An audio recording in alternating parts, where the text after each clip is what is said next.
Deus conosco. Ele será chamado pelo nome de Emanuel, que quer dizer Deus conosco. Mateus capítulo 1, verso 23. O brilho do conhecimento da glória de Deus vê-se na face de Jesus Cristo. Desde os dias da eternidade, o Senhor Jesus Cristo era um com o Pai. Era a imagem de Deus, a imagem de sua grandeza e majestade, o resplendor de sua glória. Foi para manifestar essa glória que ele veio ao mundo. Veio à terra entenebrecida pelo pecado, para revelar a luz do amor de Deus, para ser Deus conosco. Portanto, a seu respeito foi profetizado: será o seu nome Emanuel. Isaías capítulo 7, verso 14. Vindo habitar conosco, Jesus devia revelar Deus tanto para os homens como para os anjos. Ele era a palavra de Deus, o pensamento de Deus tornado audível. Em sua oração pelos discípulos diz: eu lhes fiz conhecer o teu nome, misericordioso e piedoso, tardio em iras e grande em beneficência e verdade, para que o amor com que me tens amado esteja neles, e eu neles esteja. João capítulo 17, verso 23. Mas não somente a seus filhos nascidos na terra era feita essa revelação. Nosso pequenino mundo é o livro de estudo do universo, o maravilhoso desígnio de graça do Senhor, o mistério do amor que redime. É o tema para que os anjos desejam bem atentar, e será seu estudo através do século sem fim. Mas os seres, remidos e os não caídos, encontrarão na cruz de Cristo sua ciência e seu cântico. Ver-se-á que a glória que resplandece na face de Jesus Cristo é a glória do abnegado amor. À luz do Calvário se patenteará que a lei do amor que renuncia é a lei da vida para a terra e o céu, que o amor que não busca os seus interesses, 1 Coríntios capítulo 13, verso 5, tem sua fonte no coração de Deus, e que no manso e humilde Jesus se manifesta o caráter daquele que habita na luz inacessível ao homem. No princípio, Deus se manifestava em todas as obras da criação. Foi Cristo que estendeu os céus e lançou os fundamentos da terra. Foi sua mão que suspendeu os mundos no espaço e deu forma às flores do campo. Ele converteu o mar em terra firme. Salmos capítulo 66, verso 6. Seu é o mar, pois ele o fez. Salmos capítulo 95, verso 5. Foi ele quem encheu a terra de beleza e de cânticos o ar. E sobre todas as coisas na terra, no ar e no firmamento, escreveu a mensagem do amor do Pai. Ora, o pecado manchou a perfeita obra de Deus, todavia permanecem os traços de sua mão. Mesmo agora, todas as coisas criadas declaram a glória de sua excelência. Não há nada, a não ser o coração egoísta do homem, que viva para si. Nenhum pássaro que fende os ares, nenhum animal que se move sobre a terra, deixa de servir a qualquer outra vida. Folha alguma da floresta, nem humilde haste de erva é sem utilidade. Toda árvore, arbusto e folha exalam aquele elemento de vida sem o qual nenhum homem ou animal poderia existir. E animal e homem servem, por sua vez, a vida da folha, do arbusto e da árvore. As flores exalam sua fragrância e desdobram sua beleza em bênção ao mundo. O sol derrama sua luz para alegrar a mil mundos. O próprio oceano, a origem de todas as nossas fontes, recebe as correntes de toda a terra, mas recebe para dar. Os vapores que lhe ascendem ao seio caem em chuveiros para regar a terra, a fim de que ela produza e floresça. Os anjos da glória acham seu prazer em dar amor e infatigável cuidado a almas caídas e contaminadas. Seres celestiais buscam conquistar o coração dos homens. Trazem a este mundo obscurecido a luz das cortes em cima. Mediante um ministério amável e paciente, operam no espírito humano para levar os perdidos a uma união com Cristo, mais íntima do que eles próprios podem avaliar. Volvendo-nos, porém, de todas as representações secundárias, contemplamos Deus em Cristo. Olhando para Jesus, vemos que a glória de nosso Deus é dar. Nada faço por mim mesmo. João capítulo 8, verso 28. Disse Cristo: o Pai que vive me enviou, e eu vivo pelo Pai. João capítulo 6, verso 57. Eu não busco a minha glória. João capítulo 8, verso 50. Mas a daquele que me enviou. João capítulo 7, verso 18. Manifesta-se nestas palavras o grande princípio que é a lei da vida para o universo. Todas as coisas Cristo recebeu de Deus, mas recebeu-as para dar. Assim, nas cortes celestes, em seu ministério por todos os seres criados, através do amado Filho, flui para todos a vida do Pai. Por meio do Filho, ela volve em louvor e jubiloso serviço, uma onda de amor, a grande fonte de tudo. E assim, através de Cristo, completa-se o circuito da beneficência, representando o caráter do grande doador, a lei da vida. No próprio céu foi quebrantada essa lei. O pecado originou-se na busca dos próprios interesses. Lúcifer, o querubim cobridor, desejou ser o primeiro no céu. Procurou dominar os seres celestes, afastá-los de seu Criador e receber-lhes ele próprio as homenagens. Portanto, apresentou falsamente a Deus, atribuindo-lhe o desejo de exaltação própria. Tentou revestir o amorável Criador com suas próprias más características. Assim, enganou os anjos. Assim, enganou os homens. Levou-os a duvidar da palavra de Deus e a desconfiar de sua bondade. Como o Senhor seja um Deus de justiça e terrível majestade, Satanás os fez considerá-lo como severo e inclemente. Assim arrastou os homens a se unirem com ele em rebelião contra Deus, e as trevas da miséria baixaram sobre o mundo. A terra obscureceu-se devido à má compreensão de Deus. Para que as tristes sombras se pudessem iluminar, para que o mundo pudesse volver ao Criador, era preciso que se derribasse o poder enganador de Satanás. Isso não se podia fazer pela força. O exercício da força é contrário com os princípios do governo de Deus. Ele deseja unicamente o serviço de amor. E o amor não se pode impor, não pode ser conquistado pela força ou pela autoridade. Só o amor desperta o amor. Conhecer a Deus é amá-lo. Seu caráter deve ser manifestado em contraste com o de Satanás. Essa obra, unicamente um ser, em todo o universo, era capaz de realizar. Somente aquele que conhecia a altura e a profundidade do amor de Deus podia torná-lo conhecido. Sobre a negra noite do mundo, devia erguer-se o sol da justiça, trazendo salvação sob as suas asas.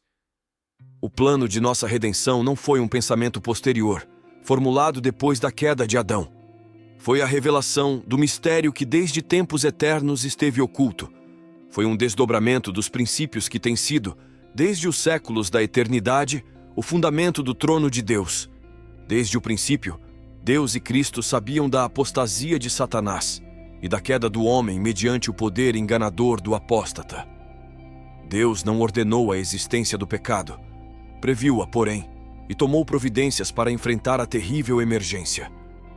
Tão grande era seu amor pelo mundo, que concertou entregar seu Filho unigênito para que todo aquele que nele crê não pereça, mas tenha a vida eterna.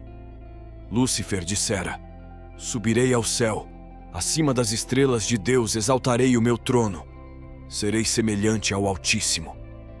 Mas Cristo, sendo em forma de Deus, não teve por usurpação ser igual a Deus, mas aniquilou-se a si mesmo, tomando a forma de servo, fazendo-se semelhante com os homens. Foi um sacrifício voluntário. Jesus poderia haver permanecido ao lado de seu Pai. Poderia haver retido a glória do céu e as homenagens dos anjos, mas preferiu entregar o cetro nas mãos de seu Pai e descer do trono do universo, a fim de trazer luz para os entenebrecidos e vida para os que estavam prestes a perecer. Cerca de 2000 anos atrás, ouviu-se no céu uma voz de misteriosa significação, saída do trono de Deus. Eis aqui venho. Sacrifício e oferta não quiseste, mas corpo me preparaste. Eis aqui venho, no rolo do livro está escrito de mim, para fazer, ó Deus, a tua vontade. Nestas palavras anuncia-se o cumprimento do desígnio que estivera oculto desde tempos eternos. Cristo estava prestes a visitar nosso mundo e a encarnar. Diz ele: corpo me preparaste. Houvesse aparecido com a glória que possuía com o Pai antes que o mundo existisse, e não teríamos podido resistir à luz de sua presença. Para que a pudéssemos contemplar e não ser destruídos, a manifestação de sua glória foi velada. Sua divindade ocultou-se na humanidade. a glória invisível na visível forma humana. Esse grande desígnio havia sido representado em tipos e símbolos. A sarça ardente em que Cristo apareceu a Moisés revelava Deus. O símbolo escolhido para a representação da divindade foi um humilde arbusto que, aparentemente, não tinha nenhuma atração. Abrigou, porém, o infinito. O Deus todo misericordioso velou sua glória num símbolo por demais humilde, para que Moisés pudesse olhar para ela e viver. Assim, na coluna de nuvem de dia e na de fogo à noite, Deus se comunicava com Israel, revelando para os homens sua vontade e proporcionando-lhes graça. A glória de Deus era restringida e sua majestade velada, para que a fraca visão de homens finitos a pudesse contemplar. Da mesma maneira, Cristo devia vir no corpo abatido, semelhante para os homens. Para os olhos do mundo, não possuía beleza para que o desejassem, e não obstante era o encarnado Deus, a luz do céu na terra. Sua glória estava encoberta, sua grandeza e majestade ocultas, para que pudesse atrair a si os tentados e sofredores. Deus ordenou a Moisés acerca de Israel: "E me farão um santuário, e habitarei no meio deles." E habitou no santuário, no meio de seu povo. Durante toda a fatigante peregrinação deles no deserto, o símbolo de sua presença os acompanhou. Assim, Cristo estabeleceu seu tabernáculo no meio de nosso acampamento humano. Estendeu sua tenda ao lado da dos homens, para que pudesse viver entre nós e tornar-nos familiares com seu caráter e vida divinos.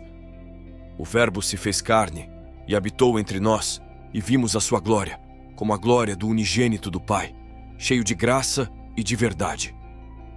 Desde que Cristo veio habitar entre nós, sabemos que Deus está relacionado com as nossas provações e se compadece de nossas dores. Todo filho e filha de Adão pode compreender que nosso Criador é o amigo dos pecadores, pois em toda doutrina de graça, toda promessa de alegria, todo ato de amor, toda a atração divina apresentada na vida do Salvador na terra, vemos Deus conosco. Satanás apresenta a divina lei de amor como uma lei de egoísmo. Declara que nos é impossível obedecer-lhe com os preceitos. A queda de nossos primeiros pais, com toda a miséria resultante, ele atribui ao Criador, levando os homens a olharem a Deus como autor do pecado, do sofrimento e da morte. Jesus devia patentear esse engano. Como um de nós, cumpria-lhe dar exemplo de obediência. Para isso, tomou sobre si a nossa natureza e passou por nossas provas. Convinha que em tudo fosse semelhante com os irmãos.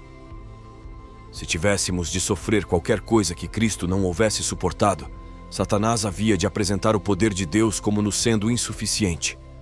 Portanto, Jesus, como nós, em tudo foi tentado, sofreu toda a provação a que estamos sujeitos, e não exerceu em seu próprio proveito poder algum que nos não seja abundantemente facultado.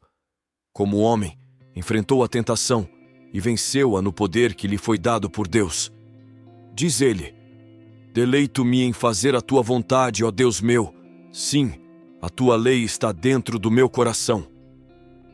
Enquanto andava fazendo o bem e curando a todos os aflitos do diabo, patenteava com os homens o caráter da lei de Deus e a natureza de seu serviço.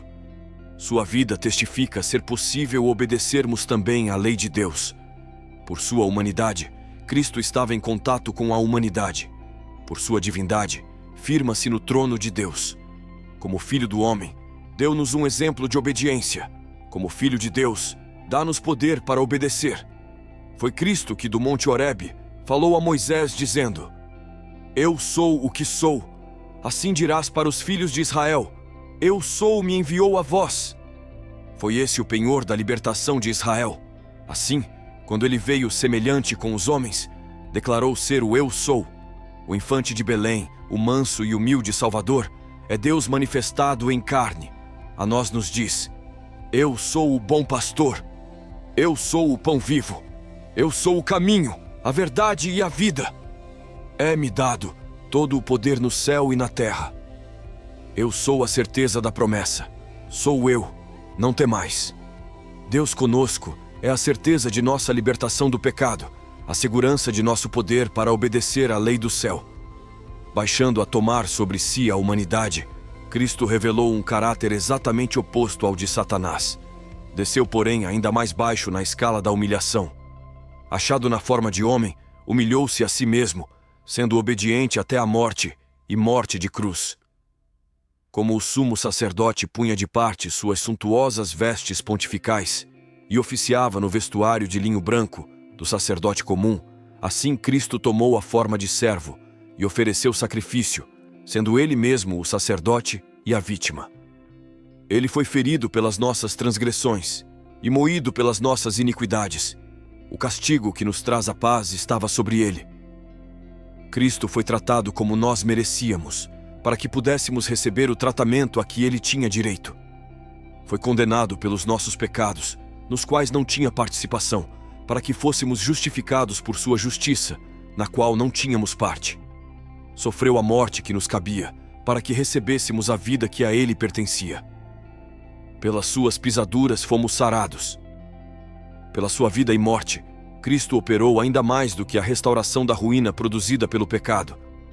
Era o intuito de Satanás causar entre o homem e Deus uma eterna separação. Em Cristo, porém, chegamos a ficar em mais íntima união com Ele do que se nunca houvéssemos pecado. Ao tomar a nossa natureza, o Salvador ligou-se à humanidade por um laço que jamais se partirá. Ele nos estará ligado por toda a eternidade. Deus amou o mundo de tal maneira que deu o seu Filho unigênito. Não o deu somente para levar os nossos pecados e morrer em sacrifício por nós. Deu-o à raça caída.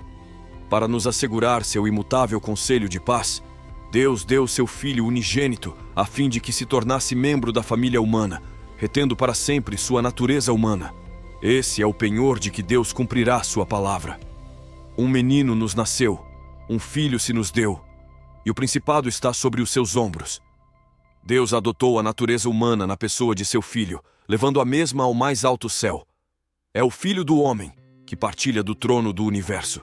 É o Filho do homem, cujo nome será Maravilhoso Conselheiro, Deus Forte, Pai da Eternidade, Príncipe da Paz. O Eu Sou é o árbitro entre Deus e a humanidade, pondo a mão sobre ambos. Aquele que é santo, inocente, imaculado, separado dos pecadores, não se envergonha de nos chamar irmãos. Em Cristo se acham ligadas a família da terra e a do céu. Cristo glorificado é nosso irmão. O céu se acha abrigado na humanidade, e esta envolvida no seio do infinito amor. Diz Deus de seu povo: como as pedras de uma coroa, eles serão exaltados na sua terra, porque quão grande é a sua bondade, e quão grande é a sua formosura. A exaltação dos remidos será um eterno testemunho da misericórdia de Deus. Ele há de mostrar nos séculos vindouros as abundantes riquezas da sua graça, pela sua benignidade para conosco em Cristo Jesus. Para que a multiforme sabedoria de Deus seja conhecida dos principados e potestades nos céus, segundo o eterno propósito que fez em Cristo Jesus nosso Senhor. Por meio da obra redentora de Cristo, o governo de Deus fica justificado. O Onipotente é dado a conhecer como o Deus de amor. As acusações de Satanás são refutadas e revelado seu caráter. A rebelião não se levantará segunda vez. O pecado jamais poderá entrar novamente no universo. Todos estarão por todos os séculos garantidos contra a apostasia. Mediante o sacrifício feito pelo amor, os habitantes da terra e do céu se acham ligados a seu Criador por laços de indissolúvel união. A obra da redenção será completa. Onde abundou o pecado, superabundou a graça de Deus. A terra, o próprio campo que Satanás reclama como seu, será não apenas redimida, mas exaltada. Nosso pequenino mundo, sob a maldição do pecado, a única mancha escura de sua gloriosa criação, será honrado acima de todos os outros mundos do universo de Deus. Aqui, onde o Filho de Deus habitou na humanidade, onde o Rei da Glória viveu e sofreu e morreu. Aqui, quando ele houver feito novas todas as coisas, será o tabernáculo de Deus com os homens. Com eles habitará, e eles serão o seu povo, e o mesmo Deus estará com eles, e será o seu Deus. E através dos séculos infindos, enquanto os remidos andam na luz do Senhor, hão de louvá-lo por seu inefável dom, Emanuel, Deus conosco.